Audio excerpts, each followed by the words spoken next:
Rosane Fagundes, advogada e mediadora, sócia-diretora da Duo Mediar, consultoria e design e gestão de conflitos. Estou atualmente presidente da Comissão e da Câmara de Mediação da OAB Bahia. Tenho um imenso prazer em estar aqui com vocês, falando no primeiro Congresso Internacional Online da Advocacia 5.0.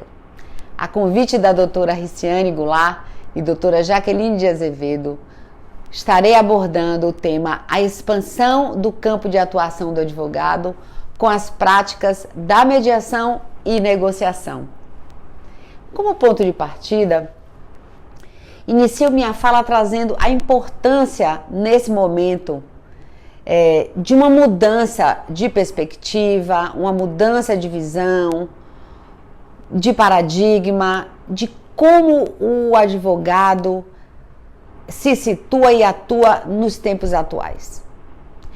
Essa mudança a qual me refiro é o deixar para trás uma lógica dual, cartesiana, e migrar para uma lógica inclusiva, sistêmica. O que mudou? O que está mudando?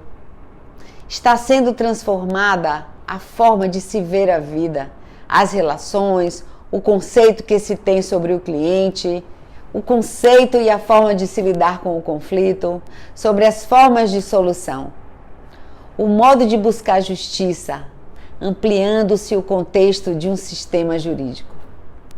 Esse novo modo de advogar incita um novo modelo de pensar e vice-versa.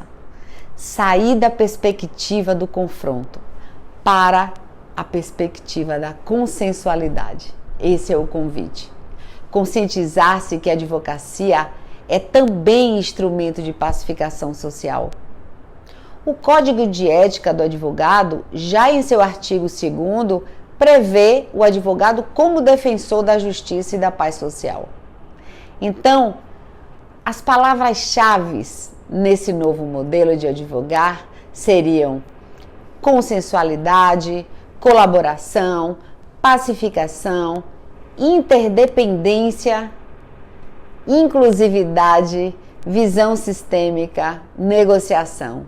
Sim, nós estamos diante de um direito mais humanizado. E esse é o convite para o novo advogado. Muito já se falou sobre acesso à justiça, que tem seu princípio garantido na Constituição, no seu artigo 5º. Entretanto, além dos benefícios, esse acesso à justiça, quando iniciou-se, desencadeou uma judicialização excessiva. E embora algumas medidas tenham sido implementadas ao longo desse tempo, como criação de juizados especiais, reforma do judiciário, ampliação da defensoria pública, de atuação da defensoria, as comissões de conciliação, enfim, dentre outros, não foram suficientes para resolver o problema. O excesso de judicialização continua e continuou. Apenas após a Resolução 125 de 2010 do CNJ, se criou uma política nacional para a implementação do sistema multiportas, trazendo aí a realização da conciliação em larga escala. Começou-se a ver os mutirões, o Dia da Conciliação, a Semana da Conciliação, diversos projetos. Sob essa perspectiva, em 2015 é que foi promulgada a Lei de Mediação. Essas leis vieram estimular a autoimposição como norma fundamental. Então, o sistema multiportas vem trazer uma readequação processual e os meios extrajudiciais de conflitos para o nosso sistema judiciário.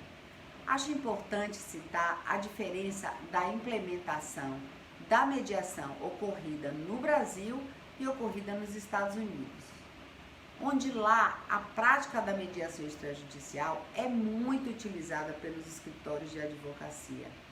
O sistema multiportas de lá, concebido pelo professor Frank Sender, da Universidade de Harvard, além de, na época, ter recebido apoio do governo americano, recebeu também suporte dos advogados, dos escritórios de advocacia.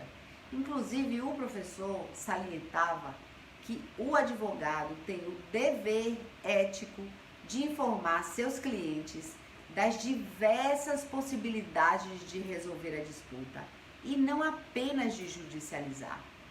Interessante trazer esse aspecto da diferenciação entre os dois países, até porque a mediação privada entrou nos Estados Unidos pela Common Law e já no Brasil pela Civil Law. Isso faz toda a diferença em função de você já ter um método inserido numa sociedade antecipadamente aculturada e outro em nosso país tendo como porta de entrada a normatização, o que explica o tempo de maturação que ainda teremos na mudança de cultura e a sedimentação do método.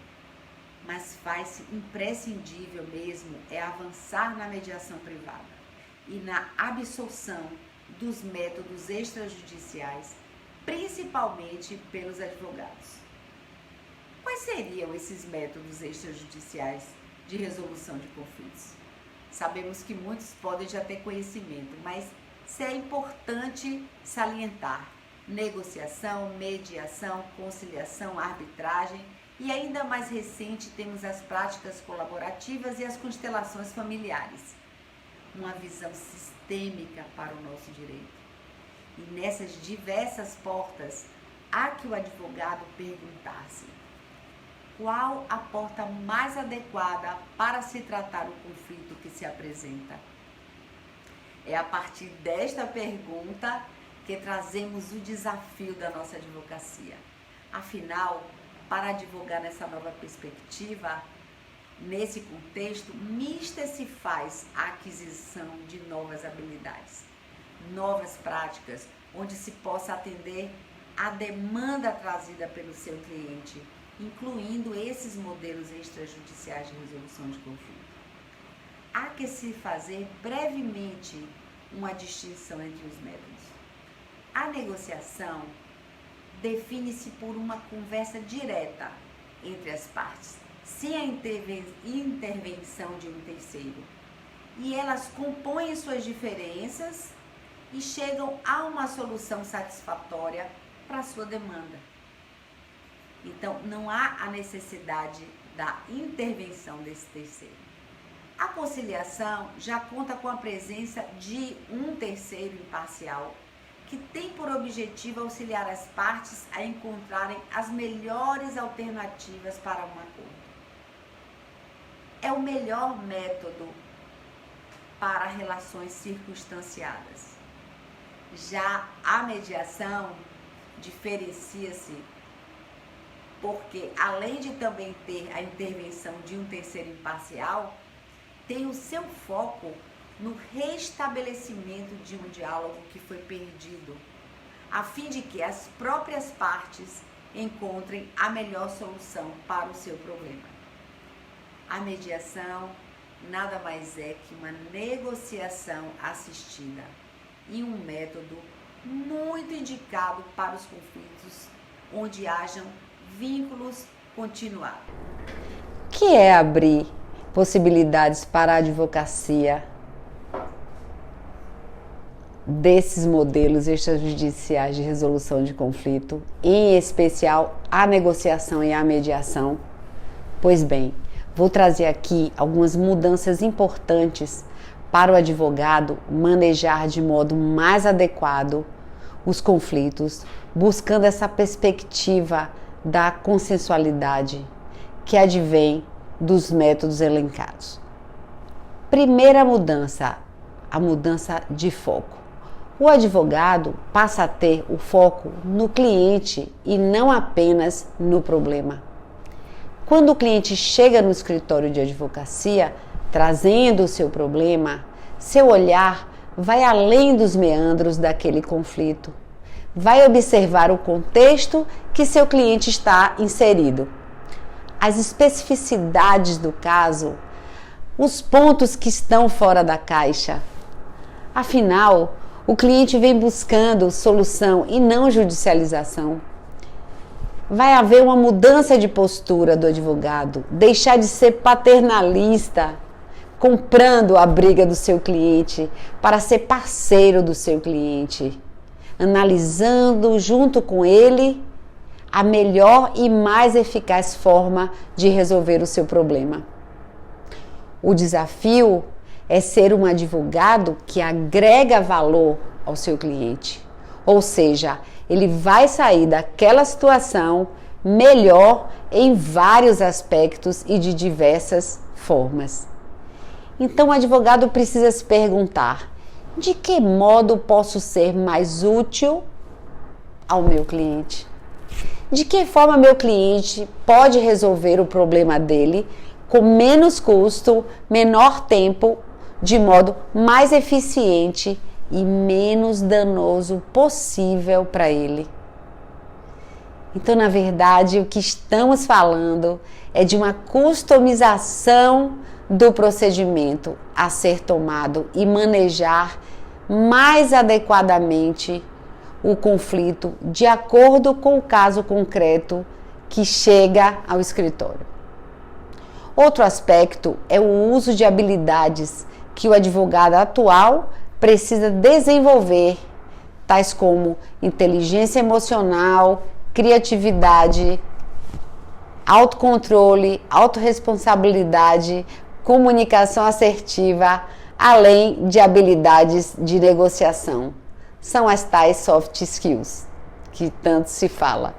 O advogado que souber usar de modo mais inteligente os mecanismos de solução de disputas a favor do seu cliente será mais bem-sucedido. Porque ser bem-sucedido é deixar seu cliente satisfeito e os interesses dele devidamente atendidos. Além disso, o advogado precisa lidar com as emoções do seu cliente de modo racional. Para isso, precisa desenvolver a inteligência emocional, a inteligência social, as diversas inteligências. Isso fará ele acessar os melhores meios, as melhores estratégias e formas de conduzir seu cliente a ter mais clareza de suas emoções, escolher a melhor forma de atendê-lo. Além da necessidade dessa habilidade, também se beneficia o próprio advogado com isso. O cuidado que ele precisa ter com sua saúde física, emocional e mental. Nós vemos muitos advogados adoecendo em função de disputas acirradas, prazos, diligências intermináveis, desgastes diários com processos. O advogado, ao escolher o método mais adequado para resolver o conflito, deve levantar as premissas da sua análise, levando em consideração o custo, o financeiro, o custo patrimonial, familiar, o emocional, o psicológico, o físico, o afetivo, que há em cada opção apresentada. Muito importante também a habilidade de negociação, ferramenta de um advogado imprescindível. Isso implica deixar o modelo litigante do perde-ganha e ir para o modelo colaborativo do ganha-ganha. Ou seja, todos os envolvidos do conflito podem sair ganhando de algum modo e com seus interesses atendidos. A habilidade de negociação poderá ser utilizada pelo advogado em diversas esferas, desde a sua gestão, como em sua vida pessoal, com seus clientes e na própria mediação como advogado. Alguns princípios importantes são aprendidos sobre negociação para a prática do advogado. Entre eles estão separar pessoas dos problemas, focar nos interesses e não nas posições, desenvolver critérios amparados em padrões objetivos, criar opções de ganho. Esses seriam alguns dos princípios da metodologia de Harvard de negociação. Mas além desta, a integrativa, ainda teríamos a negociação distributiva, criativa. Fundamental aprofundar esse conhecimento. Com o desenvolvimento da habilidade de negociação, o advogado tem a possibilidade de aprender diversas ferramentas de comunicação. Gerenciamento de crise, a possibilidade de desenvolver a criatividade, o poder de argumentação, que será um diferencial na sua advocacia e no alcance mais eficaz dos seus resultados. Por exemplo, vai estar mais preparado para identificar o propósito daquela negociação, os interesses que estão por trás da posição daquele cliente ou daquelas partes.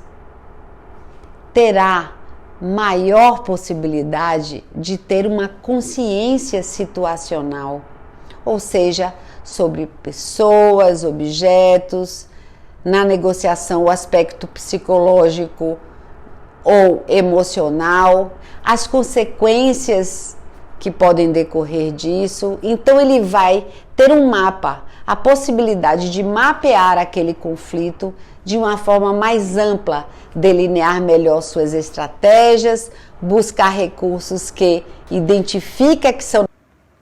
Você então poderá definir melhor com seu cliente os interesses por prioridades, prazo, valor do acordo, garantias, enfim, estará mais preparado a fazer esse manejo do conflito. Tudo isso a partir de suas habilidades já desenvolvidas e sendo colocadas em prática na sua experiência profissional diária. E a mediação? Me perguntam, como o advogado pode atuar? É importante frisar que nem todo advogado precisa ser mediador. O advogado pode escolher se quer atuar como advogado e também como mediador, ou ele apenas pode conhecer da mediação e atuar como advogado na mediação.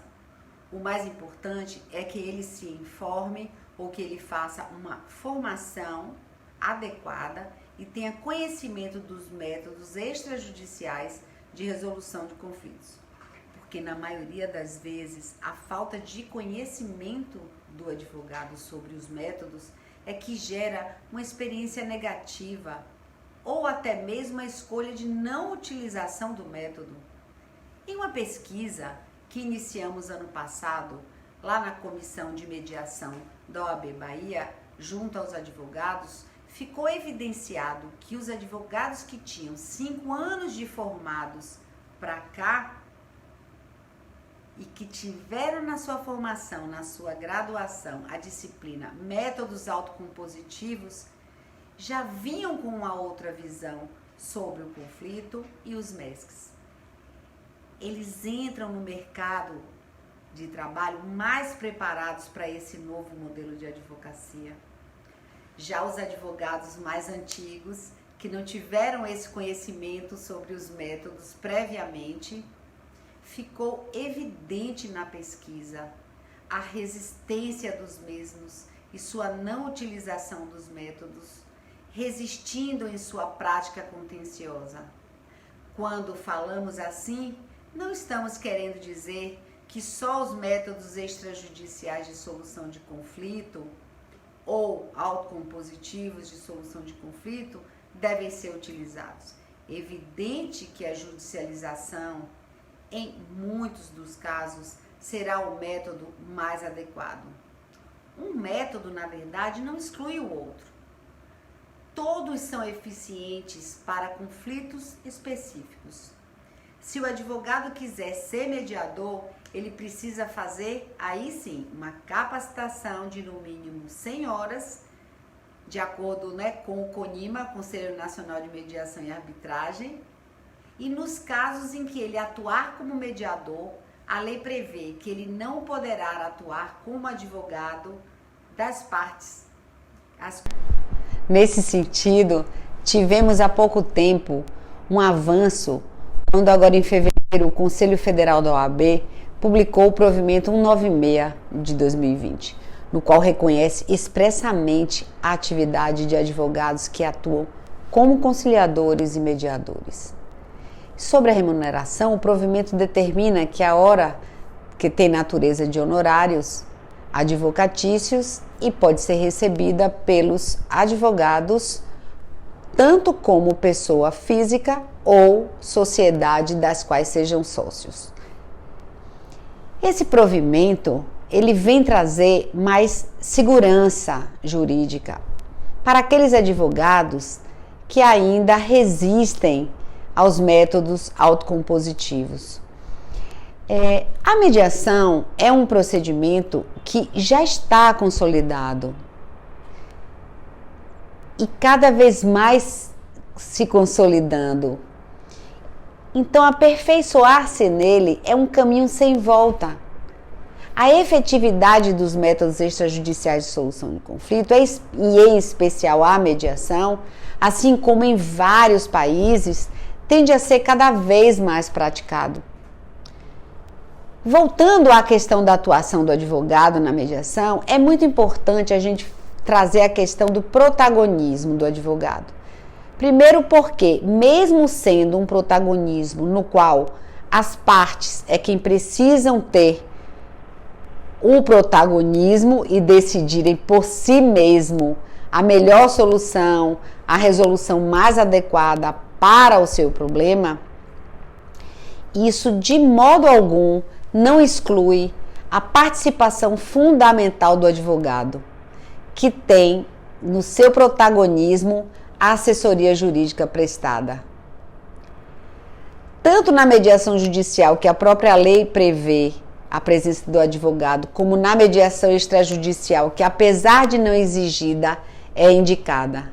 O advogado tem papel essencial na assessoria dessa negociação, que ocorrerá dentro da mediação, e ele desde o início do procedimento está assessorando as partes. E o seu cliente, na escolha do mediador, no desenho da escolha mais adequada da resolução do conflito, na preparação do seu cliente para a negociação, para a mediação e negociar na mediação. E tendo um papel fundamental na ampliação de visão do seu cliente, como também na consultoria e assessoria jurídica, auxiliando com relação aos limites jurídicos a serem observados, na fundamentação para uma decisão informada, para que as partes se sintam seguras ao trazerem para a mesa da negociação as possibilidades de solução.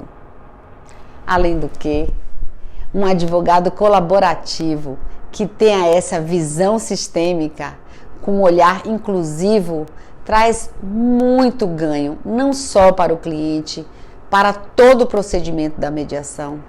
A participação do advogado se estende até o final da mediação, quando o termo de acordo é redigido e o procedimento finalizado. Há um acompanhamento de todo o processo. Um dos pontos que sempre trazem e nos questionam, vou retomar, é a questão da remuneração do advogado.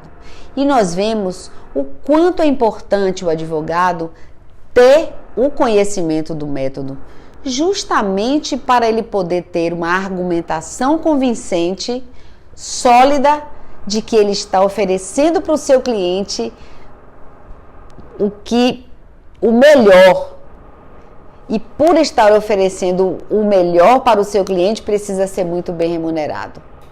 Ou ele pode cobrar honorários conciliatórios, incluir esses seus honorários no contrato com o seu cliente, inclusive cobrando até, além de um preço justo, um preço até maior, se fosse o caso, em função justamente dele estar optando por uma forma mais adequada, mais célere, mais útil, mais eficiente para seu cliente, mudando a percepção de que o advogado do contencioso, o advogado que briga teria mais valor.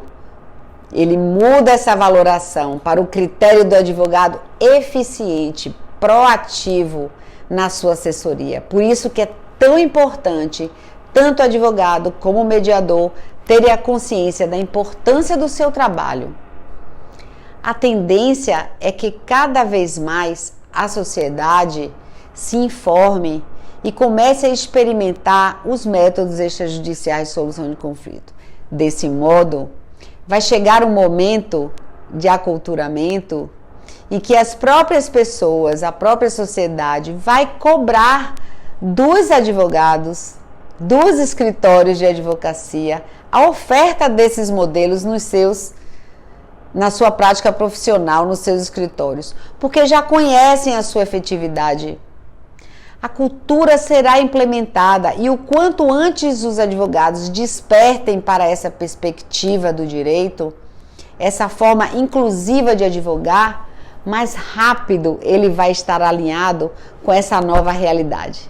A mediação extrajudicial pode ser realizada nas câmaras privadas, onde existem quadro de mediadores, e podem também ser realizadas extrajudicialmente ad hoc, buscando um mediador de confiança das partes que trabalhe de modo independente e que tem dois modelos. Pode ser tanto feita a mediação no modo presencial como no modo online.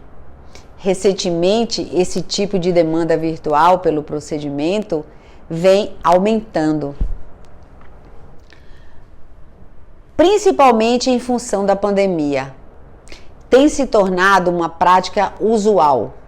Estamos vivendo esse momento de crise, esse momento de se reinventar e lidar com o desconhecido. Isso gera angústia, medo, incertezas. Nada melhor, então, que um momento desse para fazermos mudanças. Esse convite à mudança não é apenas à sociedade, mas a forma como atuamos na vida e profissionalmente. Então fica também a ser questionado ao advogado, a você,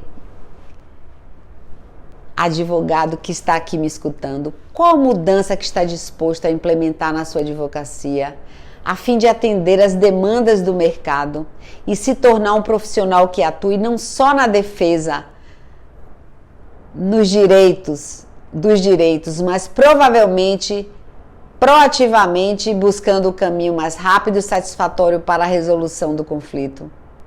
Diante de tudo que já foi falado, podemos dizer que a advocacia está sim em expansão, em movimento de estratégia, em movimento de inovação, desenvolvimento de habilidades, se adaptando ao novo perfil de coexistir em consensualidade.